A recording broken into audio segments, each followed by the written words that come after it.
Biomedicina é uma área que atua no campo de interface entre a biologia e a medicina, voltada para a pesquisa das doenças humanas, seus fatores ambientais e epidemiológicos, com o objetivo de compreender as causas, efeitos, mecanismos e desenvolver ou aprimorar diagnóstico e tratamentos. A segunda semana de Biomedicina da Faculdade de Anhanguera reuniu música e palestra para colocar os alunos a par das 35 áreas em que se pôde atuar. A palestrante da noite foi a biomédica Natália Sombra Bassani, especializada em análises clínicas, que abordou o tema diferencial do biomédico. O curso de Biomedicina da Faculdade Anhanguera de Taubaté permite ao biomédico, como profissional a serviço da saúde e da ciência, obter conhecimento técnico e instrumentalização técnica, de forma que se torne apto a assumir responsabilidades técnicas, planejar e executar estudos, projetos, pesquisas científicas, dominar avanços tecnológicos e reconhecer as possibilidades de ampliação do mercado de trabalho. Vocês estão na segunda semana do curso de Biomedicina. Então, vocês podem observar que o curso, ele, ao longo de um ano, ele já vem crescendo, se fortalecendo.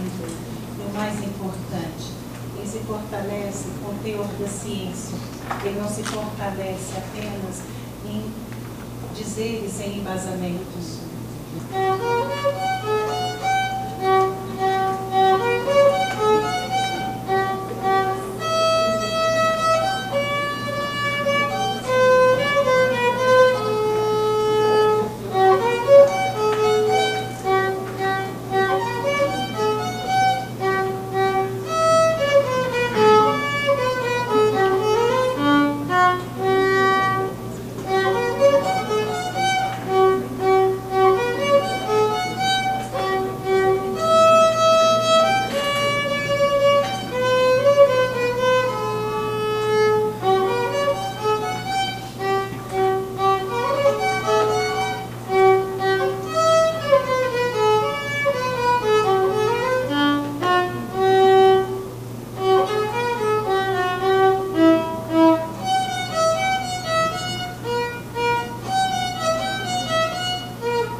biomédica, graduada pela Universidade do Vale do Paraíba, especialista em controle de qualidade e gestora de qualidade do laboratório Oswaldo Cruz.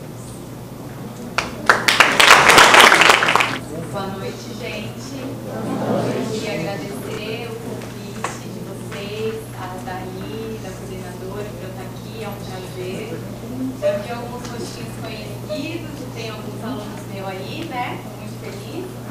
Hoje eu vou falar para vocês, então, um diferencial que o biomédico pode ter, e eu vou explicar por que o diferencial na área de análises clínicas, tá bom? Como eu já fui apresentada, né? Eu sou biomédica, me formei em 2009, ano que vem eu faço 10 anos, aniversário de 10 anos na profissão. Quando dá tempo eu consigo conciliar com o laboratório, eu dou aula também no curso técnico de várias disciplinas. Eu sou gestora da qualidade do Laboratório Oswaldo Cruz e sou auditora interna do Programa de Acreditação de Laboratórios Clínicos da Sociedade Brasileira de Patologia Clínica. Bom, vou falar um pouquinho sobre a história da biomedicina, tá? A nossa profissão era uma profissão relativamente nova, ela tem 52 anos, fez agora esse ano 52 anos, então ela é uma profissão nova, tá? Ela começou em 1966 na Escola Paulista de Medicina. Ela surgiu porque tinha uma deficiência de profissionais para atuar na área biomédica. O que era essa área biomédica? Tinha o curso de medicina, então as pessoas se formavam e iam ser médicos. Tinha o curso de biologia, que eles se formavam e iam ser biólogos, atuar na área da botânica ou com animais, enfim. E tinha o curso de farmácia, que aí os farmacêuticos iam abrir as farmácias, enfim. E aí sobrava uma pequena parte que eram os chamados farmacêuticos bioquímicos, que eram os farmacêuticos que iam ver a análise do corpo humano, estudar o sangue, as excreções, a urina, as fezes, os líquidos biológicos, só que a gente não tinha demanda disso na época. Então, a maioria dos laboratórios, os laboratórios antigos, se vocês forem pesquisar a história dos laboratórios, a maioria era ou por médico patologista clínico, que hoje em dia, para vocês terem ideia, de todos os médicos que se formam no Brasil, 3% só é patologista clínico. Então, a área é muito mais nossa do que deles até. Ou o farmacêutico bioquímico. Então, a área ela tinha uma escassez de profissional. Então, um curso surgiu chamado Ciências Biológicas Modalidade Médica, que eu acho que vocês já ouviram falar, ou Ciências Biomédicas, né? E aí, o que acontece? O objetivo do curso era ou formar profissionais para lecionar, para poder dar aula, ou para atuar na área de pesquisa. Com o passar do tempo, o que aconteceu? Esses profissionais eles foram migrando para a área mesmo de análises clínicas, que é o quê? O que o até então farmacêutico bioquímico fazia, mas que era uma porcentagem muito pequena, tá?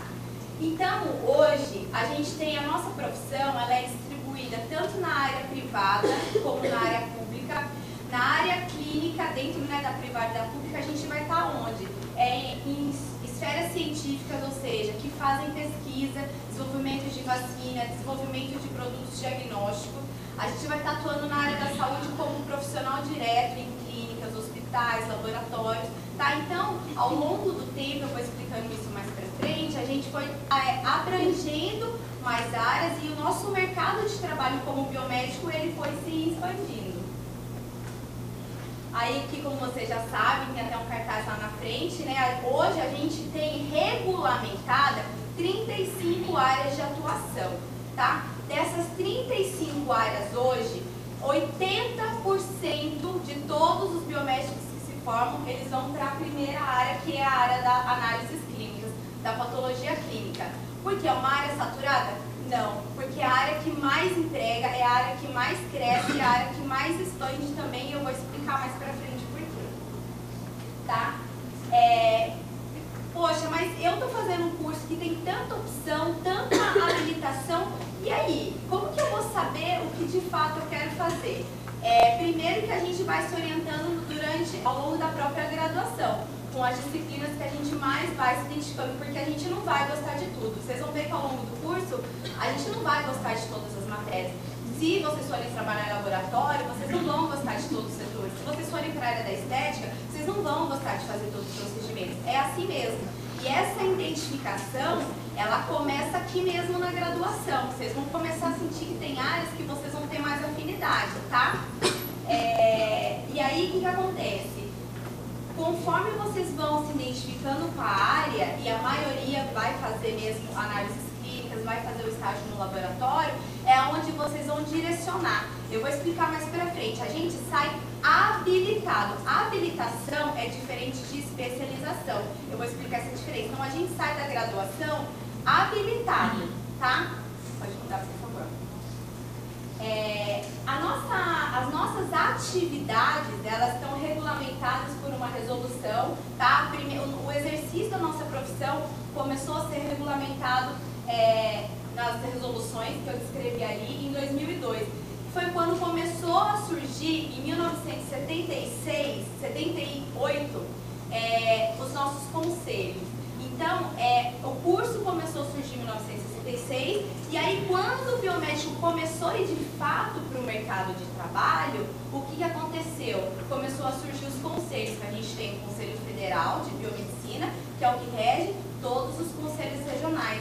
Quando vocês se formarem, logo no finalzinho da graduação, quando for pegar o diploma, o que vocês vão fazer? Dar entrada no registro do conselho de vocês, que é aquele meu númerozinho que está lá no canto. Sem esse número, a gente não pode trabalhar, tá bom? Todo lugar que vocês forem trabalhar, a primeira coisa que eles vão pedir é qual é o registro seu como biomédico. Eles dão uma carteirinha, vem uma carteirinha super bonita, vem uma carteira de trabalho super bonita, vem um monte de brinde, um monte de adesivo, vocês vão pagar uma anuidade, e é normal, como toda profissão da área da saúde tem, tá bom? O conselho, ele serve para quê? Para fiscalizar a gente como profissional. Eu vou falar mais pra frente sobre o que a gente pode fazer, vou dar uma pincelada, né? O que a gente pode fazer, o que não pode. Existem regras que a gente tem que seguir da nossa profissão. Não é tudo que a gente pode falar, não é tudo que a gente pode fazer, e não é de todas as formas que a gente pode exercer a nossa profissão. Então, tem normas que regem a gente. Então, o conselho, ele é para fiscalizar a gente. Isso é um benefício, porque... como todo profissional, ele tem que ser sim fiscalizado se ele está exercendo corretamente a profissão, no sentido tanto técnico, científico, quanto ético. E ele serve para fiscalizar também, por exemplo, no caso, porque os laboratórios que contratam biomédico, as clínicas que são de ou que possuem biomédicos, as instituições de pesquisa, as fábricas, né, de kits diagnósticos, de coisas da área da saúde, de microbiologia de alimentos, enfim, todos os ramos da nossa atuação. Então, eles fiscalizam as instituições também, tá? E aí, como que é? A gente sai formado da faculdade habilitado. Bom, vocês já devem saber disso, como que é. A habilitação, quando a gente vai dar entrada no nosso registro, o conselho também vai falar qual é a sua habilitação. Aí, o que a gente tem que fazer? A gente vai fazer, já foi feito o estágio na área que a gente vai sair com a habilitação. Então, por exemplo, a minha habilitação, ela foi em análises clínicas, então eu fiz 500 horas, que é o mínimo, de estágio curricular comprovado em análises clínicas, e a minha habilitação também em pesquisa clínica. Então, eu fiz mais 500 horas de estágio em pesquisa clínica e a publicação de artigos científicos. Então, eu tinha habilitação, tenho habilitação em análises clínicas e pesquisa clínica. Junto com a comprovação do estágio para a sua habilitação, você manda também o quê? O seu histórico escolar da faculdade, com a carga horária, com a grade e tudo mais. Então, tudo isso vai corroborar a sua habilitação. Então, você sai da faculdade habilitado, tá?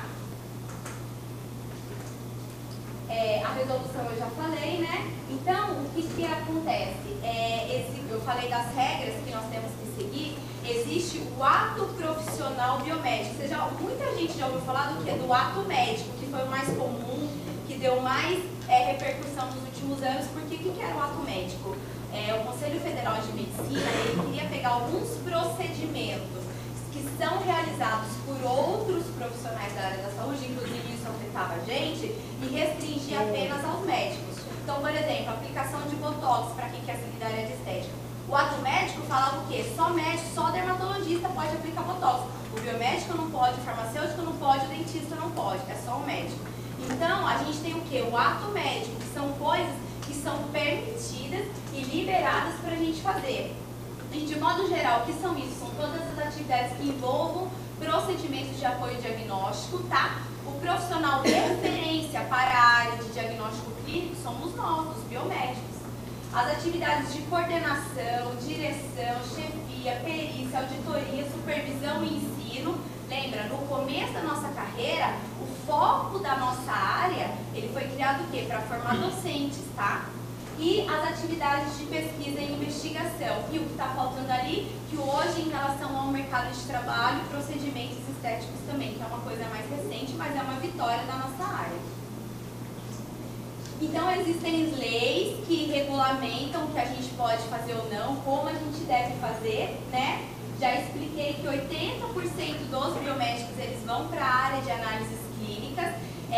Existem aproximadamente, gente, um pouquinho mais, 12 mil laboratórios no Brasil. Aí a gente tem desde laboratórios de pequeno porte até laboratórios de grande porte. E o que está acontecendo, inclusive, na nossa região, está acontecendo, que é o quê? A fusão de grandes laboratórios. Então, as grandes corporações, elas estão vindo para cá, na verdade elas fazem no Brasil todo, mas é que agora chegou na nossa região. Elas estão vindo para cá e comprando os laboratórios de pequeno e médio porte. Pra gente agora, como profissional, isso é bom? É ótimo. Porque quando a gente tem grandes empresas, o que acontece? Os planos de cargos e salários, desenvolvimento de carreira, benefícios são excelentes. Então, pra gente, está começando a vir uma chama para vocês que estão aqui na região, que vão se formar em poucos anos, sensacional. Porque estão abrindo grandes corporações de laboratório aqui na nossa região, tá?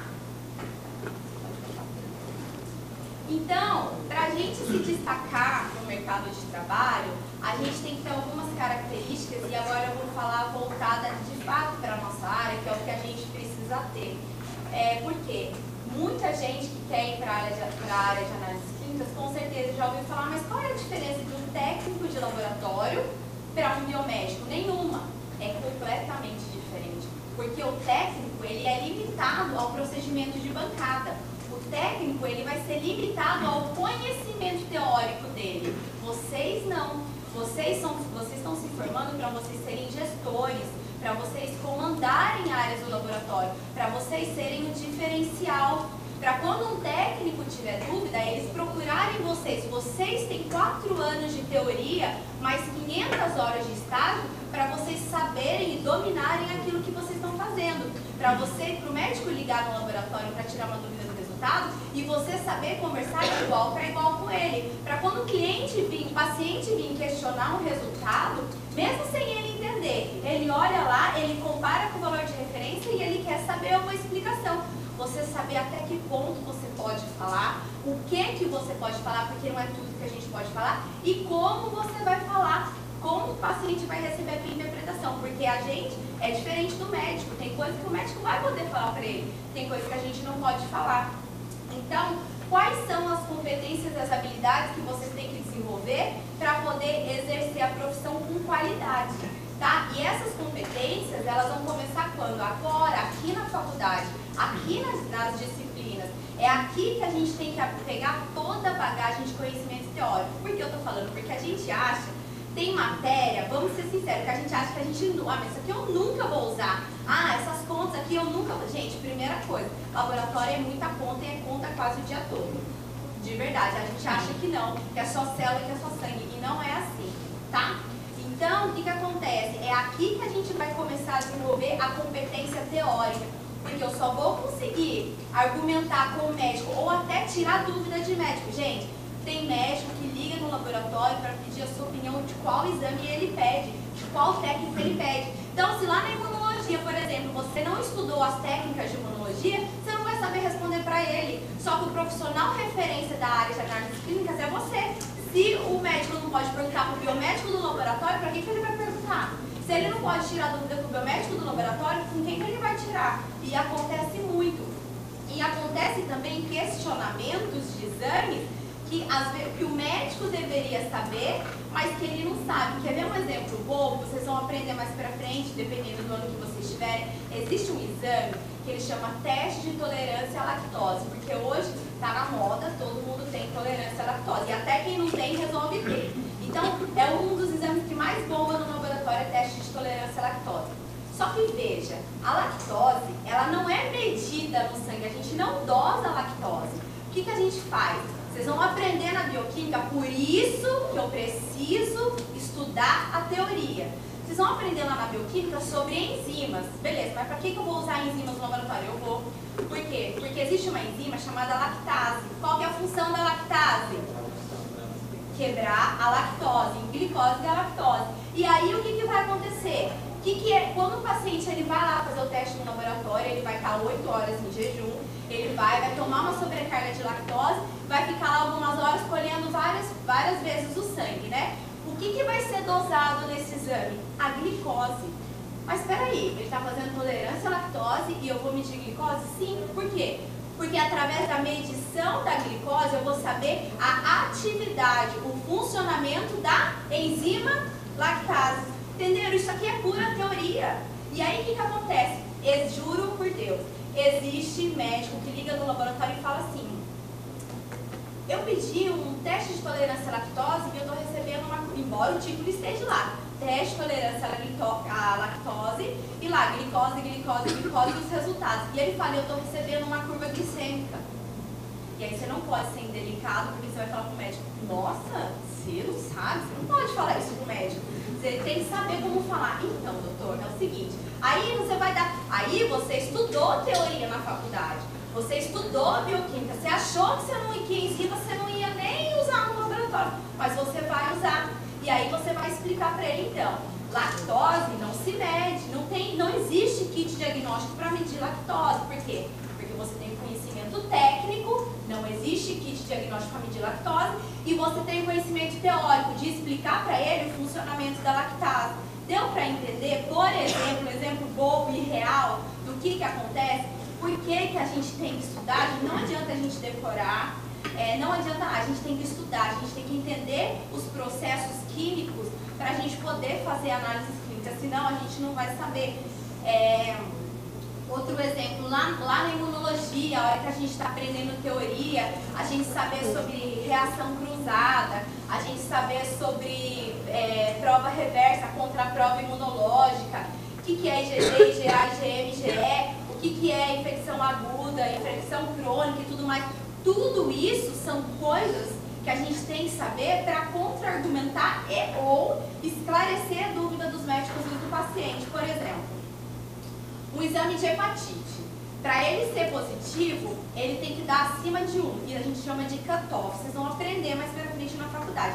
Cutoff é quando eu tenho um limite daquele ensaio, que abaixo daquilo ele é negativo e acima daquilo ele é positivo. Então imagina que para hepatite, por exemplo, é acima de 1. Daí aquele paciente deu 1,1. E aí, ele tem hepatite? Ele é positivo? E se deu 0,99? Ele é negativo? Ele não tem hepatite? Entendeu? Então são situações delicadas que daí eu vou ter que saber do quê? Limitações metodológicas, tudo isso a gente vai aprender o quê? Na faculdade, na disciplina, por exemplo, de imunologia. Então são coisas que a gente tem que saber, a gente tem que levar a sério, que são coisas que vão fazer o nosso diferencial. Lá na sua entrevista de emprego, por exemplo, se você for questionado de coisas assim que eu estou falando, que são coisas que a gente usa para perguntar nas entrevistas. E são coisas que a gente aprende na faculdade. Vocês vão estar preparados. Pode, mas eu não tenho experiência em saber. Não precisa. A experiência você vai pegar na prática. O estágio, ele é pouco realmente para a gente pegar experiência. No estágio a gente não vai pegar experiência. A gente vai ver na prática aquilo que a gente aprendeu na teoria. Mas para você desenvolver, é de fato você trabalhando, você desenvolvendo a sua carreira. Mas onde é a hora de você saber muita teoria e chegar lá na prática e tirar suas dúvidas. Aí é na hora do estágio. É esse o objetivo do estágio. Entendeu? Por quê? Porque vocês vão ser o diferencial. Quando vocês forem gestores, vocês podem ser gestores, eu vou explicar mais pra frente, de uma unidade inteira. Vocês vão ser gestores de um setor. Então, por exemplo, imagina que você é responsável pelo setor de hematologia. Então, você está lá fazendo as suas atividades pertinentes ao setor e aí você trabalha com outro técnico que passa as amostras no equipamento ou que faz a leitura, a microscopia de um hemograma alterado e que, de repente, ele está com uma dúvida. Quem é a primeira pessoa que ele vai chamar para tirar a dúvida? O biomédico responsável pelo setor. Então, e onde que eu vou aprender tudo aquilo? Por exemplo, na disciplina de hematologia da faculdade e vou pôr em prática e tirar as minhas dúvidas teóricas aonde? No estágio. Entenderam? Então, o que acontece? O que o mercado de trabalho hoje procura como competência para um biomédico atuar? Porque quando o laboratório for contratar vocês, gente, ele pode ter certeza disso. Ele está pensando em você ser um cargo de liderança. Você vai começar assim na bancada, para você pegar experiência, e é normal, isso é válido. Não tem como a gente pegar a gestão de algo sem a gente ter o conhecimento daquilo. Para você, por exemplo, ser um responsável da bioquímica, você precisa o quê? Entender tudo daquele setor de bioquímica. Então, você vai ter que operar o equipamento, você vai ter que ficar na bancada, você vai ter que saber do controle de qualidade, das regras de controle de qualidade. Tudo dentro do laboratório existe regra, vocês vão ver isso. Regra para analisar, regra para liberar o laudo, regra para passar a amostra no equipamento, regra para aceitar aquela amostra. A nossa área ela é cheia de regras. Então, cabe a gente saber essas regras para a gente poder atuar dentro da nossa área.